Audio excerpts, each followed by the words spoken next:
What's up, guys? Ito ang part 9 nanograms ating Chanotso series, episode 14. Kung hindi mo pa napapanood ang mga naunang parts, panoorin mo muna ito dito. Siguradong magugustuhan mo ito. Tayo na at magsimula. Kinagabihan, binalaan sila Chanotso ng kanilang coach dahil makakalaban nila bukas sa Inter-High ang defending champion na Manat Ozaki Academy. Sinabi pa ng coach na magiging sobrang hirap nito, pero posible pa rin silang manalo basta ibigay nila ang lahat. Habang gumagayak para umuwi, binati si Chanotso at Nagasa ng kanilang teammates at sinabing silang dalawa ang pag-asa bukas. Tumanggi si Chanotso at sinabing, hindi lang kami.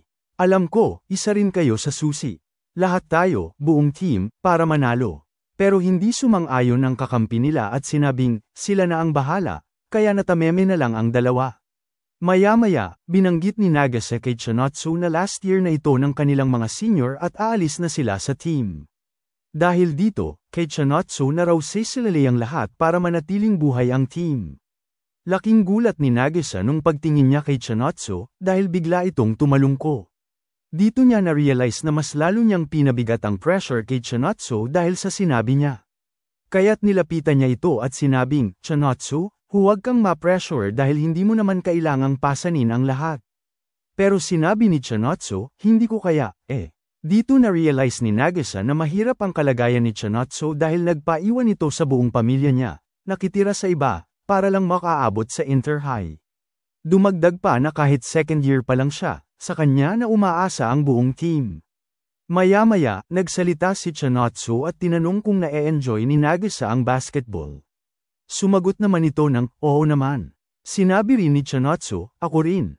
Sobrang na-enjoy ko. Na-enjoy ko ang bawat dribble, shot na ginagawa ko, at ang mga assist ng mga teammates ko. Kahit na sobrang kaba ko bago ang laro, pag nagsimula na ito, sobrang taas ng adrenaline ko at sobrang saya. At dahil sa saya na yun, gusto kong mag-basketball sa buong buhay ko. Pero sinabi ni Nagasa, pero imposible yun, di ba? Tatanda ka rin at magkakapamilya. Sabay tayo at hampas kay Chanotso, sabay sabing, tumayo ka dyan at tumigil na ng kaka-emote. Tumayo si Chanotso at sinabing, ayaw mo ba ang magmuni-muni dito at magkwento kahit saglit? Sumagot si Nagasa at sinabing, syempre hindi. Dahil kung sino man ang kapartner mo niyan sa wish ribbon sa paa mo, sure ako, malulungkot siyang makita kang nagmumukmak. Dahil dito, biglang natauhan si Chanotso habang iniisip si Taiki at ang pangako nila. Kinabukasan, patuloy pa rin sila Taiki sa pag-eensayo, habang sila kalbo ay pinag-uusapan si Haruo dahil halos nababaliw ito sa kaka-training matapos ang pagkatalo niya. Sabay binanggit nila na ang women's basketball team na lang ang natitira sa Inter-High at may laro sila mamaya. Kaya't napatanong si Kasahara kay Taiki kung kamusta si Hina at ano ang resulta ng laban niya. Pero wala ring balita si Taiki tungkol dito. Maya-maya, pinaalis na sila ng isang bantay dahil magme-maintenance na sa gym. Umalis na ang lahat, at si Taiki na lang ang natitira. Paalis na rin sana siya pero nakita niya ang bola at sinubukang mag-basketball habang iniisip si Chanotso. Dito niya na-realize na sobrang bobo pala niya sa sport na ito. Kahit anong tira niyang gawin, walang pumapasok, maski isa. Pero maya-maya, naalala niya ang unang beses niyang makita si Chanotso. Dahil dito, napaisip siya kung gaano nakalaki ang pinagbago nilang dalawa, na nagsimula bilang pasulyap-sulyap lang siya mula malayo, at ngayon malapit na sila sa isa't isa. Dito rin niya lalo nakilala si Chanotso. Sinabi niya, napakabait at mahinhin niya, sobrang sipag at hindi sumusuko. At higit sa lahat, maalalahanin. Bawat salitang sabihin niya sa akin ay nagbibigay ng lakas. Sobrang supportive pa niya, tinutulak namin ang isa't isa para mas mag-improve at maabot ang mga pangarap namin. Yan ang Chanotso. Sobrang mahal na mahal ko siya. Sabay tira ng bola, at sa wakas, pumasok ito. Kinilig si Taiki at namula. Sabay push-up dahil kung ano-ano na namang cringe na bagay ang naiisip at nasasabi niya. Sinabi niya sa sarili, sobrang duwag ko dahil hindi ko kayang sabihin ito sa harap ni Chanotso. Maya-maya, sa kaka-sigaw at emote niya, dumating si Hina at sinabing, hello, Taiki. Nabaliw sigaw ka ng sigaw at kung ano-ano sinasabi kahit mag-isa. Sumagot naman si Taiki at iniba ang usapan. Hello, Hina. Alam mo bang bawal gamitin ang gym ngayon? Sagot naman ni Hina, oo, alam ko. Nag-report lang ako sa principal tungkol sa resulta ng inter-high ko. Seryoso namang nagtanong si Taiki at sinabing, oo nga pala, kamusta ang laban mo? Ngunit nginitian lang siya ni Hina at sinabing, Taiki, Terra, ilibre mo ko ng taiyaki. Sa kabilang banda, nagsimula na ang laban nila Chanotsu. Halata ang kaba sa kanyang mukha. Si Hina naman ay masayang masaya dahil pumayag si Taiki na ilibre siya ng taiyaki. Sabay sabi ni Hina, tapos na ang inter-high at ito ang reward ko sa sarili ko. Pero si Taiki ay nakatitig lang sa kanya at napapaisip na baka hindi maganda ang resulta ng inter-high ni Hina dahil hanggang ngayon, hindi pa rin niya binabanggit ang tungkol dito. Dahil kung nanalo si Hina, agad niya itong sinabi kay Taiki. Napaisip pa si Taiki na baka paraan lang ito ni Hina para magpalibre ng taiyaki at mabawasan ang lungkot at stress niya. Pero maya-maya, casual na sinabi ni Hina na third place siya. Nabigla si Taiki at nagblanka. Agad namang sinabi ni Taiki, wow, third place. Ibig sabihin, umabot ka ng nationals, di ba? Tinarayan siya ni Hina at sinabing, sa tingin mo ba masaya na ako doon? Sa susunod, mas tataasan ko pa, at ako ang magiging number 1. Ngumiti si Taiki at sumagot, syempre, alam ko. Napakagaling mo, Hina. Congratulations. Nag-thank you si Hina at ngumiti. Pero may napansing kakaiba si Taiki, may naramdaman siyang kakaiba sa ngiti ni Hina noong sandaling yun. Bigla itong natigil nang ayain siya ni Hina sa park para doon kainin ang binili nilang taiyaki. Habang naglalakad papunta roon, hindi mapigilan ni Taiki ang tumingin sa orasan dahil iniisip niya ang laban ni Chanotsu. Third quarter na ang laban, at dikit lang ang score. Samantala, dumating na sila sa park, at nakita ni Hina na walang tao sa swing. Agad siyang sumakay dito at nagpaugoy-ugoy. Pinanunood siya ni Taiki, at masaya siya dahil sobrang lively ni Hina ngayon. Pero biglang kumabog ang dibdib ni Taiki nang makita niya ang hita ni Hina dahil sa paglalaro nito sa swing. Agad siyang pumikit at sinabing, stop, Hina. Muntik ko nang makita ang panty mo. Nagulat si Hina at sinabing, ano? Hindi mo ito makikita dahil naka-compression shorts ako. Sumagot si Taiki, kahit na. Babae ka, Hina, kaya dapat mag-ingat ka sa pagkilos. Bigla namang tumigil si Hina at sinabing, ang rare nito, Taiki. Tinatrato mo na ako na parang babae. Sumagot si Taiki, syempre, babae ka naman talaga. Ngumiti si Hina, natutuwa dahil sa wakas, tinatrato na siya ni Taiki na parang dalagang babae. Pero maya-maya, napansin ni Hina na tingin ng tingin si Taiki sa orasan. Tinanong niya ito, at biglang naalala ni Hina na ngayon nga pala ang laban ni Chanotsu. Sinabi ni Taiki, oo, fourth quarter na ito ngayon. Dagdag niya, defending champion ang kalaban nila Chanotsu. Medyo nag-aalala ako, pero alam kong kaya niya ito. Malungkot na ngumiti si Hina at sabay sabing, Terra, Taiki. Maglaro tayo ng contest. Pastahan, kung sino ang matalo, kailangang magsabi ng isang bagay na nakakahiya at wala pang nakakaalam. Kinabahan si Taiki sa parusa ng matatalo. Sinabi ni Hina na palayuan sila ng matatalsikan ng sapatos kapag nag-swing sila. Kaya't umakyat agad si Taiki, at nagsimula sila. Habang nagsiswing, napaisip si Taiki na may kakaiba kay Hina ngayong araw. Sabay pinatalsik ang kanyang sapatos, at malayo ang naabot nito. Pero sinabi ni Hina, wap wap. Huwag kang pakampante, hindi ako magpapatalo. Lumipat tayo kay Chanotsu, kung saan napakatindi ng laban at paubos na ang oras sa fourth quarter. Bigay todo na si Chanotsu dahil wala ng oras at isa lang ang lamang ng kalaban.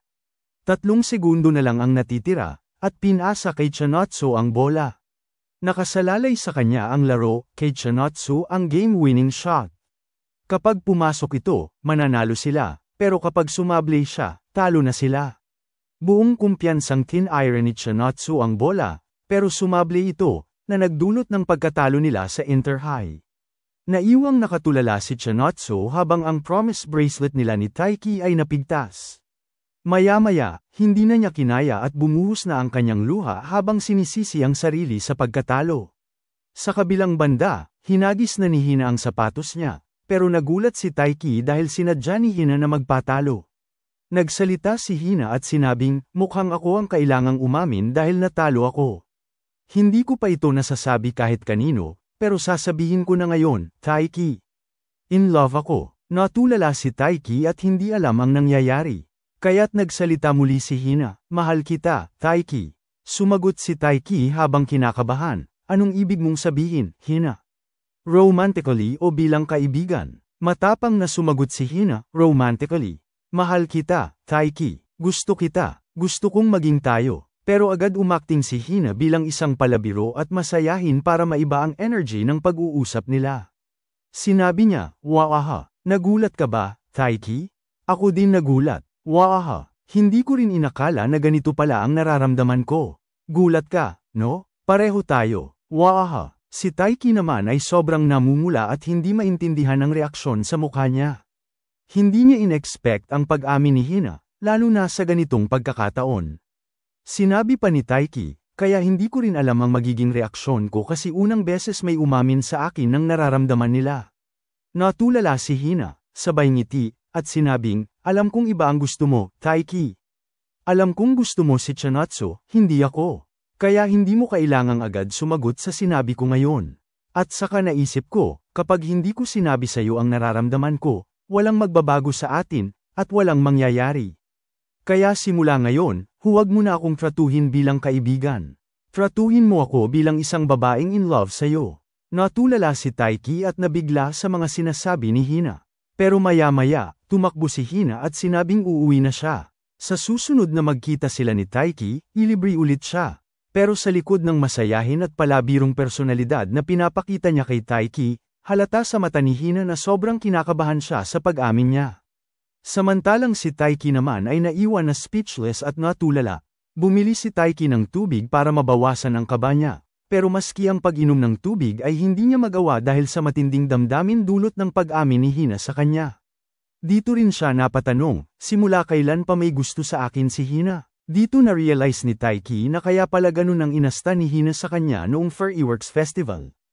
Naalala niya kung gaano siya kahirap kay Hina, sa kabila ng lahat, napakabait pa rin ito sa kanya. Kahit nasasaktan si Hina dahil alam niyang may gusto si Taiki sa iba, patuloy pa rin itong sumusuporta. Napabuntong hininga si Taiki at sinabing, napakabuti talaga ni Hina, bilang kaibigan, bilang atleta, at sa kabuuan, napakabuti niyang tao.